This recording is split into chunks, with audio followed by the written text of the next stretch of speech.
Ever wonder why the average real estate professional doesn't sell a home every single month?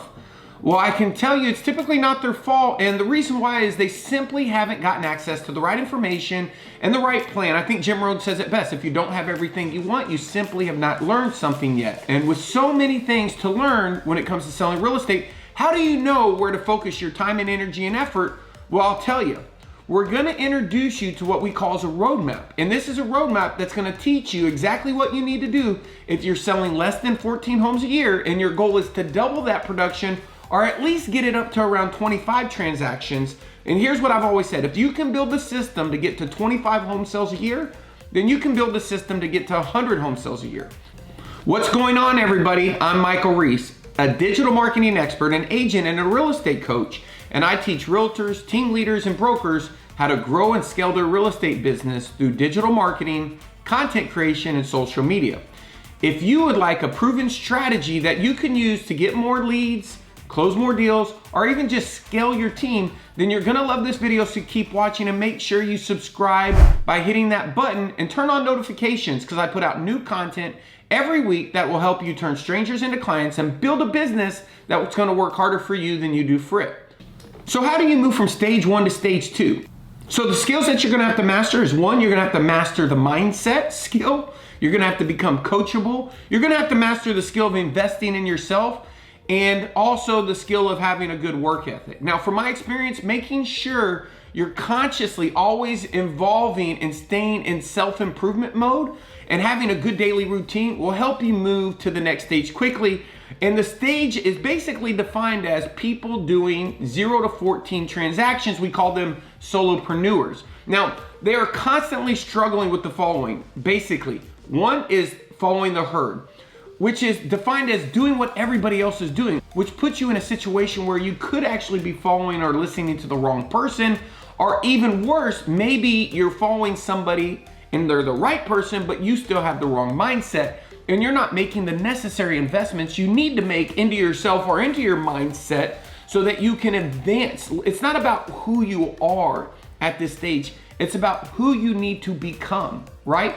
Who do you need to become in order to grow your business to the next stage? And your goal should be this: you want to be able to establish yourself in your marketplace as an expert, not only amongst, the other agents in the community, but your sphere of influence. You want to have clearly defined goals. You want to have a plan that you can confidently understand. Here's my plan, and I believe confidently that I can execute that. Most people, when they have a plan and they don't feel confident that they can execute it, then it's not really a plan. It's a piece of paper that disappears that means nothing.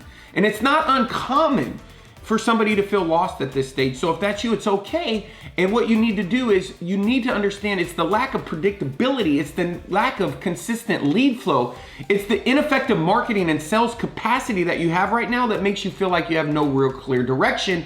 And so you don't have certainty. And if you don't have certainty that things are actually gonna get better, well, then you're not gonna put out the effort. Energy is the effort it takes to overcome resistance. You're not gonna put out the effort consistently to have the experience to not believe, but actually know that things can be different. So my job with creating this video is to help you understand that framework. Now, people who move from this stage, they learn that they have to have the ability to get people to know, like, and trust them. And that is a basic sales and marketing skill.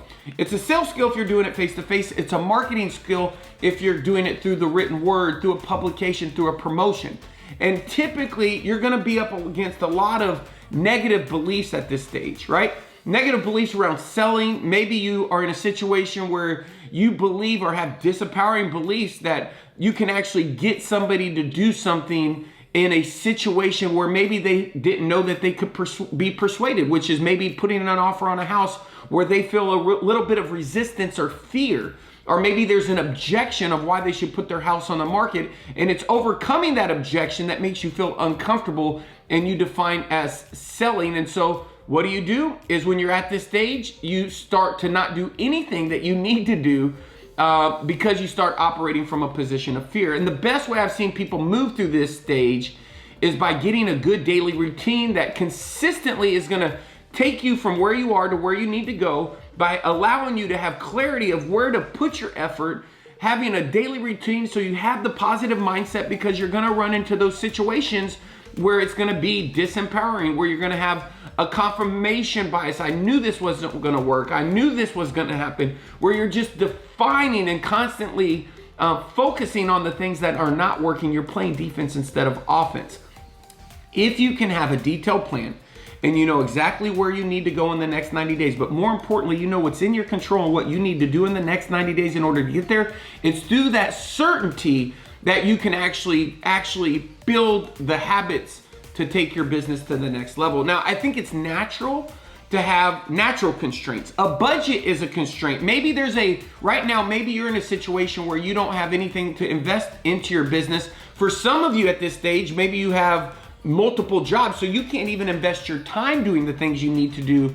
And so you have low confidence, you have a low budget, and so therefore you're not making the investments. You're not making the investments required. Well, it doesn't matter. You have to be vulnerable and do a self-reflection on what things you could be doing different. You have to have the 100-0 mindset, which says, I take 100% of accountability of where I'm at and I have no excuses. It's no one else's fault. Everything that's happening right now is in my control, okay? The next thing is you want to be focused on where you're going to be finding clients. You want to get at least what we would refer to as an oil well or a process in place of where you're getting face-to-face consistently with new customers, right? Don't try to do too many things at this phase. Find one thing which we refer to as literally building an oil well in your business, whether that's expireds, for sale by owners, probates. If you don't have any money, that might be a target audience you go after. There might be, maybe you have a little bit of money to invest and you're gonna run ads on Facebook, but what ads are you gonna run? Are you gonna run ads after buyers or sellers? Are you gonna run ads that go after first-time home buyers? Are you gonna go after move-up home buyers, luxury home buyers? You have to have an audience, and then you have to make an investment so that you can consistently get in front of those people. What helped me actually call expireds and FSBOs, and this is just what I would consider a tip at this stage, is knowing up front that if I did it consistently and I created a system around it, that then in the future at some point I could hire somebody else to do it. And I always had that mindset that I was building a system which gave me the energy so that I would invest it in building the system versus that inaccurate mindset of saying, man, well, I don't really want to do this every day. I had this framework that if I could do it and if I did it in my mind, then I could actually help somebody else do it. So how am I going to help somebody else be successful if I've never done it? That was the way that I thought. And since I wanted to be successful, I always felt energy when I was doing it. Now, if you're ever going to build a team and you have that as one of your desires, then you're going to have to be able to help other people learn how to have sales experience if they haven't had it. So a couple good books that you could read at this stage if you don't have sales experience is going to be How to Win Friends and Influence People. And there's another great book, and I'll put a link to them in the description, which is called Go for No. Two great books at this stage that I would recommend reading. Now, when I partner with agents that are at this stage of business, the first thing that I do is I get them their certified home buying and selling advisor designations, because I think it's very important that agents have presentations that they can perfect through repetition. Remember, repetition is the mother of all skills. So giving someone a value proposition, an objection handling book, scripts, dialogues that they could confidently learn so they can articulate their value, they can make their value visible, they can confidently go out to a stranger and get them to choose them. Now they're on the path to moving to stage 2. So do you have a listing presentation? Do you have a buyer presentation? Do you have a pre-listing package that you can send to potential homeowners before an appointment so they're predisposed to do business with you? Do you have testimonials that you can leverage? Because usually when people don't do business with you, they don't believe you. So you want to demonstrate and make your value visible by having someone else say that you delivered the promise that you're making to them, whether that's selling their home fast or for more money or helping them save money on unnecessary expenses when finding their dream home.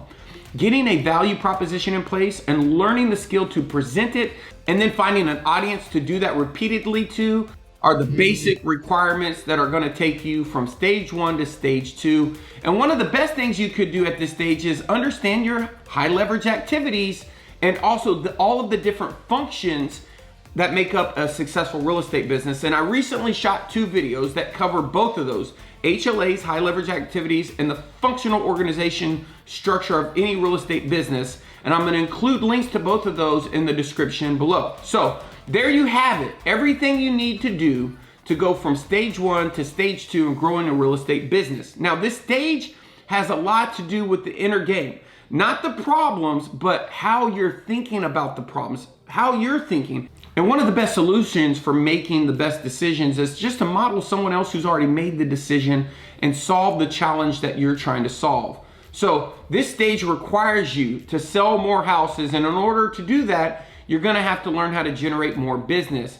And you can go to listingclass.com and get signed up for a free class where I'm teaching what's working right now in any market. No matter if you have low inventory or you have a lot of competition, I'm gonna show you what's working right now, the best sales and marketing funnels to turn strangers into clients. And the best part about it is at the end of the training, I'm gonna walk you through how you could actually work with us, work with me directly as a partner, where I would come in and help you build your business and not even charge you a dime. All of that is in the training. You can go to listingclass.com and take the training. I'll include a link in the description. If you like this video, make sure you subscribe to my YouTube channel right now by just clicking on the subscribe button below this video. Also, give it a thumbs up, because that's gonna help YouTube reach other real estate professionals that might get value out of this content. All right, guys, that's a wrap. And remember, it's the best marketer that always wins. And make sure you don't forget to hit that subscribe button.